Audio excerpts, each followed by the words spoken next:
Laura, my 4-year-old daughter, attacked me. A knife glinted in her small hand, the blade flashing dangerously close. I barely dodged it, my heart pounding in my chest.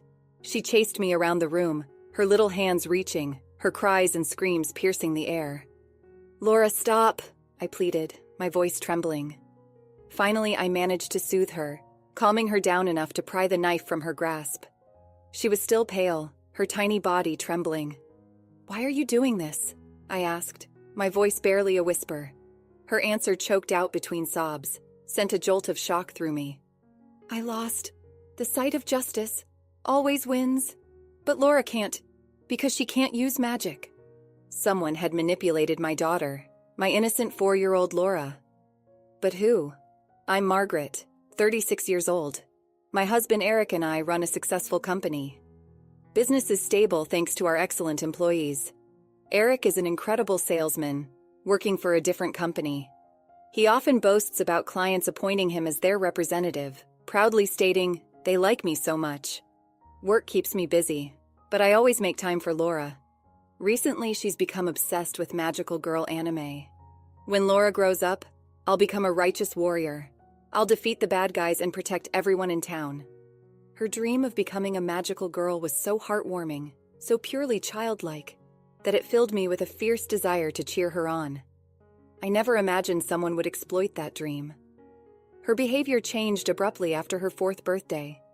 One minute she'd be happily engrossed in her anime, the next she'd be shrouded in sadness, her face etched with a deep, unsettling melancholy. "Laura, are you worried about anything?"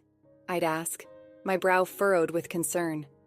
"No, it's nothing," she'd murmur, her expression downcast, refusing to elaborate. One weekend, Eric was away for work, leaving Laura and me to enjoy some quality time.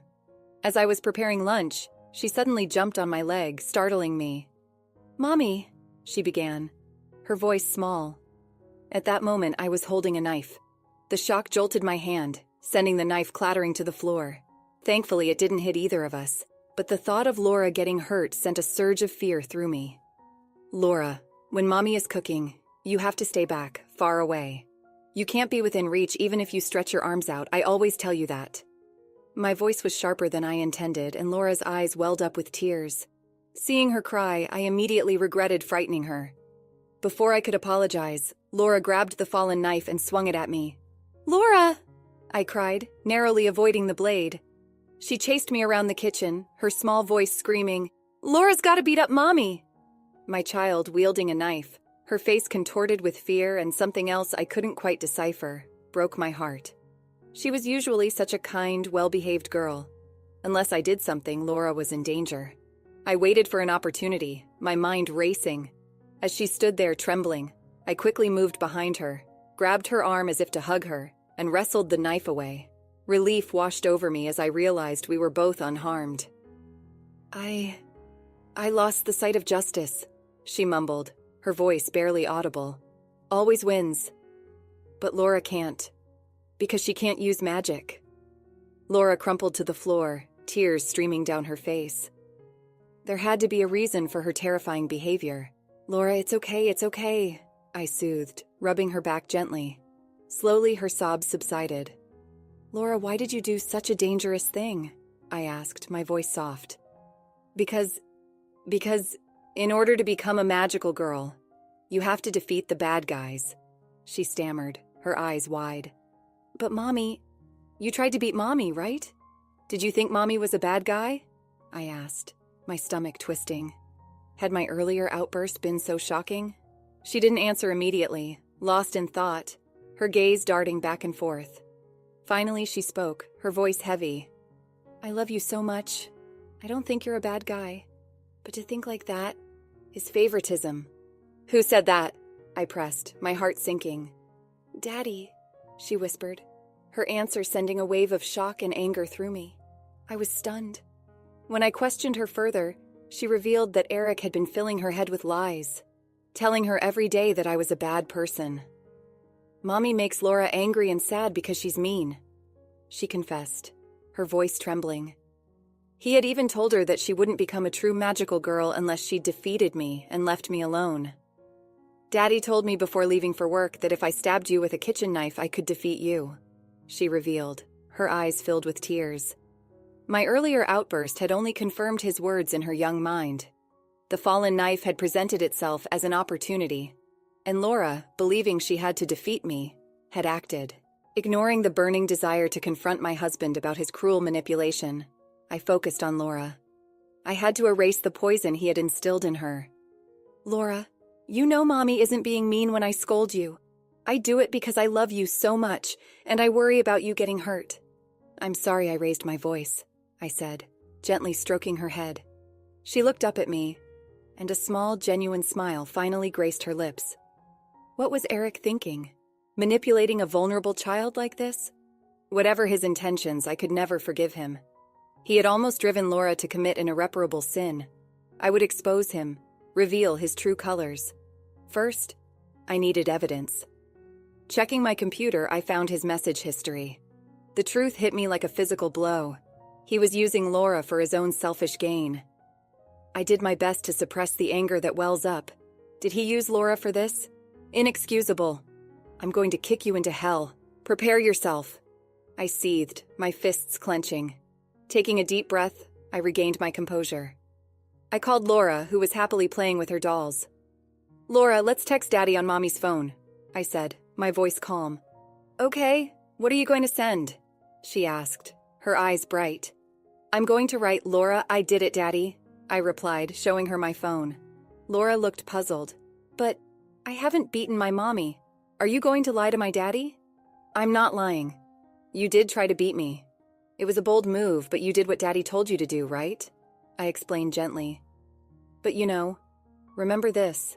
Don't stab anyone with a knife. It's better to make them reflect on their regrets, not harm them. Oh, you said sorry for Laura earlier, she exclaimed, remembering my words. So I'm just going to report it to Daddy. I smiled at Laura, her face beaming, and sent the message to Eric. I couldn't risk Laura's safety any longer. We were leaving. Laura, let's go to Grandma and Grandpa's house, I announced. Yay! It's been a long time since I've seen Grandpa and Grandma, she cheered, her earlier anxieties forgotten. As we were getting ready, Eric came home. Shoot, he's earlier than usual. I wonder if he came back as soon as he saw the email from Laura, I thought, panic rising in my chest. I turned, forcing a casual tone. Welcome home, I greeted him. He froze, his eyes widening in disbelief. Huh? Why are you still alive? He blurted out, as if he'd seen a ghost. He had been plotting to make me disappear. Laura, go to your room and get ready to go out, I instructed, my voice firm. I couldn't risk her being near him. As Laura went to her room, I turned to Eric, my gaze cold. What are you doing to our child? I demanded. He looked away, his eyes shifting nervously. Then, with a frustrated click of his tongue, he muttered, So she told you. He seemed to think I couldn't hear him, quickly regaining his composure. What the hell are you talking about? I pressed, my voice laced with anger. You taught her that if she didn't defeat me, she wouldn't be a respectable magical girl, right? That's what she told me. Don't be ridiculous, he scoffed, dismissing my accusation. He seemed to think he could brush it off as random nonsense. But his earlier reaction betrayed him. Before I could press further, the intercom buzzed, interrupting our confrontation. It was my parents, their faces etched with worry, waiting at the door. I had contacted them earlier, asking them to pick us up. I had planned to go to their house regardless of Eric's return, but I decided to send Laura ahead with them while I had a serious discussion with my husband. I printed out the messages from Eric's computer, laying them out on the table. Huh? What the hell is this? Did you see my email? It's an invasion of privacy, he sputtered, feigning outrage. It just looks like you're faking the fact that you were having an exchange that shouldn't have been seen, I retorted, my voice icy. The messages revealed his affair.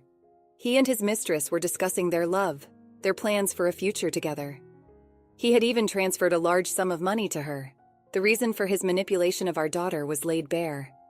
I'm going to use the brat to send my soon-to-be wife to the other world, and all the money will be mine. So let's be happy together. What's that? You wanted my inheritance and let Laura do such a terrible thing, didn't you? I asked, my voice shaking with rage. What are you talking about? He blustered, trying to deny the undeniable. I know you taught Laura that she could kill me by stabbing me with a kitchen knife, I stated, playing the audio recording of my conversation with Laura. Eric's face hardened, his eyes cold. Wow, you caught that too, so it's pointless to say anything more now, he said, his voice devoid of remorse.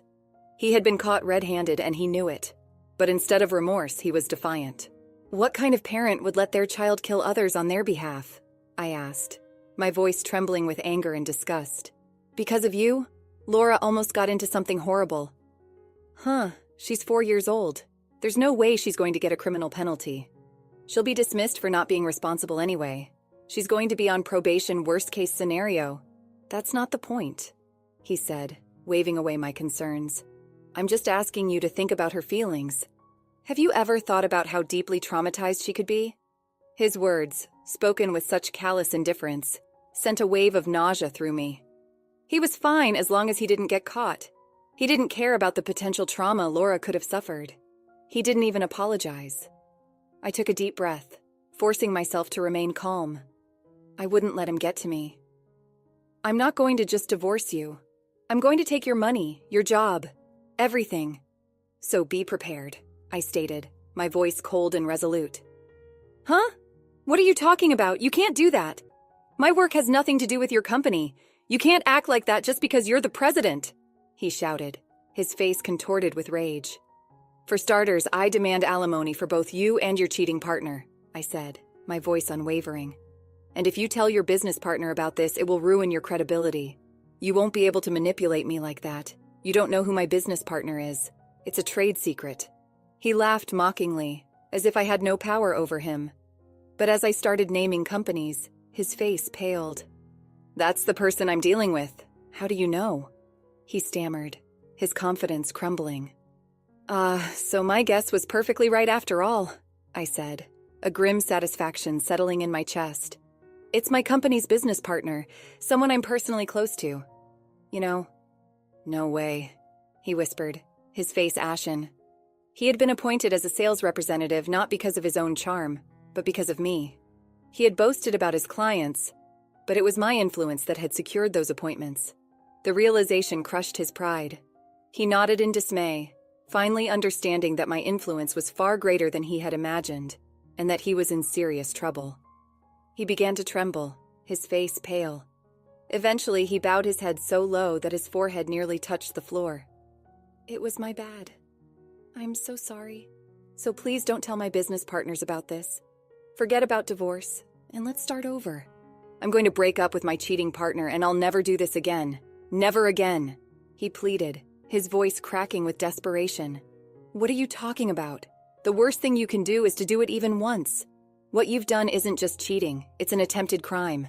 And it's the worst thing you've ever done to make Laura suffer, I said, my voice cold and unforgiving. But I'm remorseful, and I swear that from now on I'll take care of not only Laura, but also you, he cried. You made that vow when we got married, but you broke it like it was nothing. There's no point in just apologizing or sitting on the ground as a performance, I retorted, my voice unwavering. I continued to speak, my words like ice, until he understood that no matter what he said, I would never forgive him. I will never forgive you for trying to manipulate my precious Laura and have good things just for yourself. Don't you ever show up in front of us again. Got it? With that, I packed my belongings and left the house. The divorce was finalized quickly. Eric was fired after a client learned the truth about our separation. I reported his actions to the police, providing them with the recording of my conversation with Laura as evidence. I didn't know what charges he would face, but his reputation was ruined. He would likely be fired even if he avoided jail time. His mistress was forced to take out loans to pay my alimony, struggling to repay her debt. Laura, thankfully, seemed to have escaped any lasting emotional scars. I hadn't been physically hurt. Watching her play, her face lit up with joy as she pretended to be a magical girl, filled me with a fierce determination to protect her.